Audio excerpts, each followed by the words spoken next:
Je suis professeur Sambou Ndiaye, sociologue de formation, enseignant à l'Université Gaston Berger de Saint-Louis, donc coordonnateur de l'Alliance de recherche Action Université Territoire, un des premières formes de laboratoire de recherche participative dans les universités. Au départ, j'ai le profil d'agent de développement local, d'agent communautaire, militant associatif. J'ai travaillé dans la coopération française à Saint-Louis, notamment. Ensuite, je suis allé faire un doctorat, un PhD à Montréal, à l'UQAM. Et c'est là où véritablement j'ai vraiment rencontré la recherche participative au niveau d'une structure qui s'appelle l'ARUC, Alliance de recherche Université Communauté. Et à mon retour, quand j'ai été recruté, j'ai vraiment démarré la recherche participative dans mon pays. Je travaille dans diverses thématiques, recherche participative, développement local, économie sociale et solidaire. Là, j'ai été le président du comité scientifique du 6e Forum mondial de l'économie sociale et solidaire qui s'est passé au mois de mai sur Dakar. Et donc, je travaille avec les communautés sur diverses thématiques. On a eu à travailler sur plusieurs projets. L'un des premiers, c'était en 2017, qui s'appelait Projet SENS. C'est suivre ensemble les services publics d'eau potable avec l'Union européenne. On était avec le comité des usagers de forage de Gorom Lamsar à Saint-Louis. On était avec le GRET, une ONG française. On était avec l'Agence régionale de développement. On était également avec l'État sénégalais. Et donc, qu'est-ce qu'il s'est agi? C'était de faire une recherche participative sur la réforme de l'hydraulique rurale au Sénégal. Je rappelle que dans ce moment-là, il y avait beaucoup de débats parce qu'avant c'était les comités d'usagers qui géraient l'eau et qui les vendaient. L'État sénégalais a décidé de privatiser cela en le donnant à un secteur privé international, mais sans pour autant garantir un dispositif de représentation crédible des usagers. Et donc nous, on voudrait faire une évaluation participative de la délégation de la privatisation de services publics d'eau. Effectivement, ça nous a beaucoup marqué parce que du point de vue du secteur privé et de l'État, il ne fallait pas aller vers une évaluation. De toute façon, l'évaluation, les résultats, tout le monde le sait. Personne n'était content de la privatisation de l'eau. Mais du point de vue des communautés, c'était important de démontrer à l'État que la gestion communautaire de l'eau avait plus d'efficience que la gestion privatisée. Et donc, ça nous a beaucoup marqué. On a eu des résultats extrêmement importants qui ont amené l'État, quelques années plus tard, à suspendre le processus de privatisation. Donc, pour démontrer de la pertinence sociale. On a réalisé également d'autres types de recherches participatives, notamment avec COICA sur l'agriculture, avec les paysans, mais également avec la plateforme des organisations de la société civile sur l'eau et l'assainissement au Sénégal, qui voudrait qu'on l'accompagne pour réaliser une recherche participative sur la capacité d'influence des organisations de la société civile sur la politique de l'eau et de l'assainissement. Actuellement, je réalise aussi avec mon équipe une recherche participative sur les actions d'investissement social d'une grande entreprise qui exploite le gaz à Saint-Louis, BP Cosmos. Comment dérouler des actions sociales qui soient reconnues par les populations. Les entreprises privées font des actions sociales de faible envergure. Les populations voudraient, comme on a pris le principal site de pêche et on l'a transformé en plateforme d'exploitation gazière, les populations voudraient des actions plus structurantes dans une logique de compensation. Mais, toute chose par ailleurs, ces recherches participatives nous démontrent qu'en Afrique, il y a un grand intérêt, une grande attention, notamment portée par les communautés, portée par les organisations de la civile, portée par les universités, portée par les ONG. Mais du point de vue de l'État sénégalais et du point de vue du secteur privé international, leur sensibilité à la recherche participative est plutôt mitigée.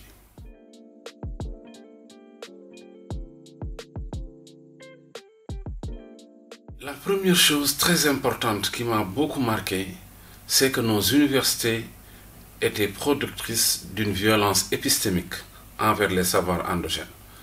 Dans nos universités en Afrique, la plupart des chercheurs croient que le seul savoir véritable, le seul savoir valide, c'est le savoir scientifique, basé sur le positivisme. Et donc, le savoir scientifique se positionnait comme la seule forme de savoir valide, mais également comme l'instance suprême de validation des autres savoirs.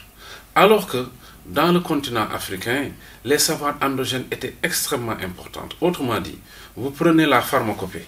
On a un savoir endogène qui nous a permis des siècles durant de soigner les gens de toutes les maladies. Alors, malheureusement, dans la faculté de santé à l'université, on n'enseigne pas ce savoir. Autrement dit, il y a une marginalisation des savoirs produits par les communautés, hérités, transmis de mère à fille, de père à fils, sur tous les domaines, mais que le monde universitaire ne reconnaît pas comme savoir valide. Alors que ce savoir a résolu des problèmes, la pertinence sociale, le pragmatisme, parce que ce savoir est un savoir basé sur une demande concrète. Les paysans attendent la pluie, ils ne voient pas la pluie. Il y a des savoirs qui leur permettent de savoir d'ici 3 jours il y aura pluie.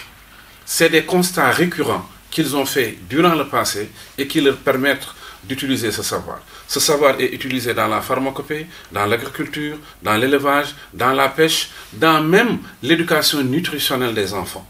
Et donc, même la manière de masser un enfant, tout ça, la corporéité, ce savoir-là. Alors, comment on peut avoir tout ce savoir et ne pas le valoriser et ne pas l'enseigner? Parce que justement, nous étions toujours basés sur le savoir dit scientifique. La recherche participative, c'est d'abord une recherche qui implique les communautés dans le processus de production et de validation du savoir. Donc, c'est une valorisation des savoirs portés par les acteurs. Ça peut être des savoirs tacites, ça peut être des savoirs expérientiels, ça peut être d'autres types de savoirs en tout cas qui ont démontré leur validité. Et donc la recherche participative permet de convoquer ce savoir africain traditionnel qui existe, qui est ambiant, mais que l'université ne valorise pas. Mais également, la recherche participative permet aux scientifiques de savoir qu'ils ne sont pas au-dessus des autres. Je considère que c'est extrêmement important de se dire que tout être humain est dépositaire de savoir.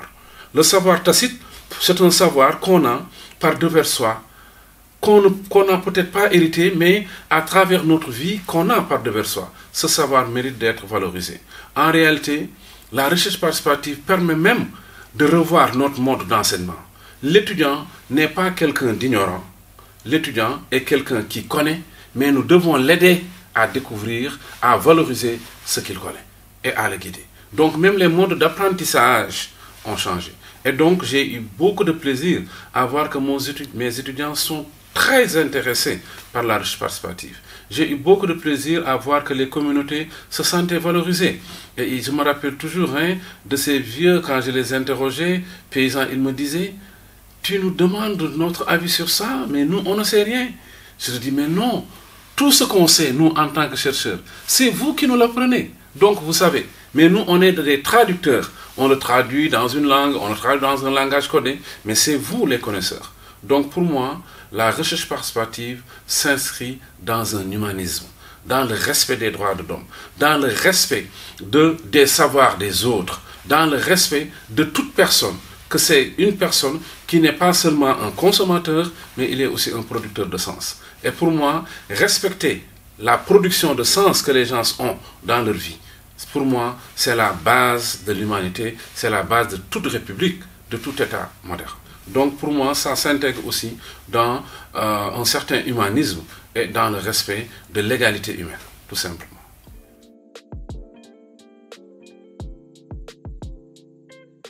Ma principale attente, c'est que les décideurs s'ouvrent davantage aux résultats. Dans les recherches dont je vous ai parlé, on a fait des recherches, on a abouti à des résultats consensuels extrêmement innovatrices. Malheureusement, l'État n'a pas voulu l'appliquer, le secteur privé s'est fermé. Il a fallu que les comités d'usagers dans toutes les villes du Sénégal organisent des marches, des manifestations pour amener l'État à dire « mais ça fait 2 ans que des chercheurs avec des personnes ressources des communautés nous avaient averti que ce n'était pas bon ». Donc, on demande, notre attente, c'est une plus grande ouverture, une plus grande flexibilité de l'État et du secteur privé sur de tels résultats. En réalité, l'État va être gagnant. Si l'État construit un projet d'assainissement dans un quartier et que dans ce processus de construction, de mise en œuvre de ce projet, il n'y a pas une démarche participative, la population ne va jamais l'approprier. Donc même tout le bénéfice politique des activités publiques, des activités d'utilité publique, c'est l'État qui en gagne.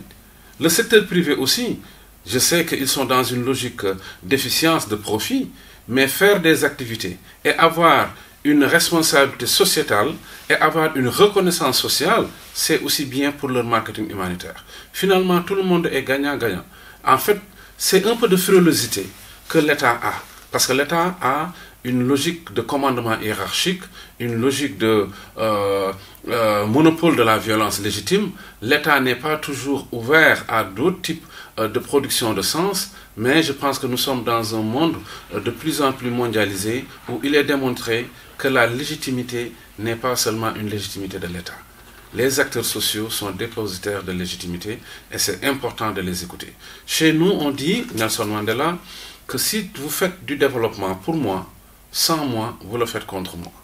Et donc c'est extrêmement important d'intégrer ces acteurs-là. Et j'ai l'habitude de dire à mes étudiants que pour moi, les communautés ne sont pas des calebasses vides, n'est-ce pas, à combler, ce sont des forêts à explorer. Des forêts pleines de connaissances, pleines d'idées, pleines d'activités, et je pense que c'est important de les associer. De toute façon, on est dans l'ère de la démocratie participative et de la démocratie délibérative. La démocratie représentative a démontré ses limites. Il faut associer les citoyens aux décisions. Il faut associer les citoyens au suivi. Il faut associer les citoyens à la validation de l'action publique. Et pour moi, c'est comme ça qu'on construit une société plus humaine, plus égalitaire. Et donc, ma principale attente, c'est que l'État soit plus ouvert, l'État mette des dispositifs de soutien à la recherche participative. Toutes nos recherches, nous l'avons fait sur des projets à durée limitée. Autrement dit, il n'y a pas encore d'institutionnalisation, ce qui fait que des fois, la recherche n'est pas finie, mais le projet est fini. Et donc, ça pose des problèmes de valorisation. Et je vois toujours des communautés assez déçues parce qu'on ne va pas jusqu'au bout de la logique. Et malheureusement, c'est ce qu'on vit actuellement.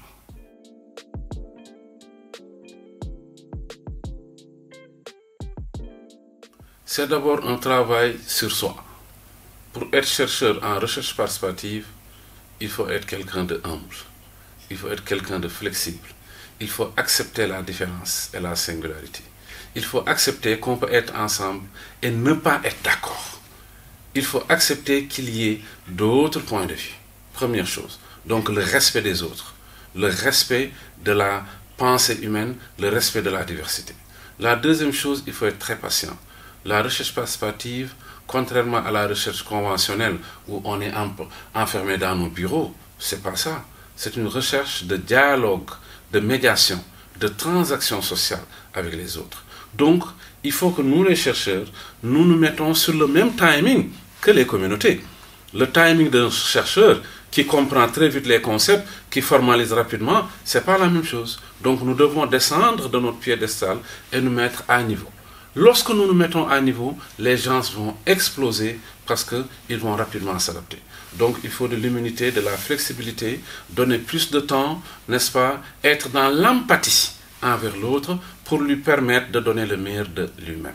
Maintenant, je pense qu'il y a un mouvement quand même international dans beaucoup de pays, au Canada, en Suisse, en France, dans certains pays africains, n'est-ce pas, où la recherche participative est de plus en plus développée, en Grande-Bretagne, n'est-ce pas.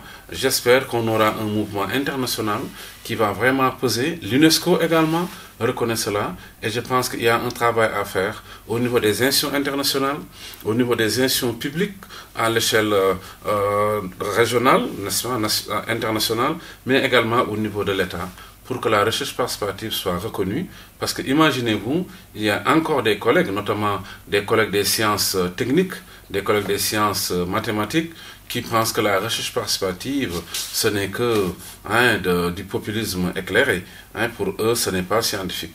Ce qui nous intéresse, ce n'est pas d'être scientifique. Ce qui nous intéresse, c'est de produire des savoirs, de co-construire des savoirs qui sont utiles et sur lesquels les gens avec qui nous travaillons se reconnaissent. C'est ça notre finalité.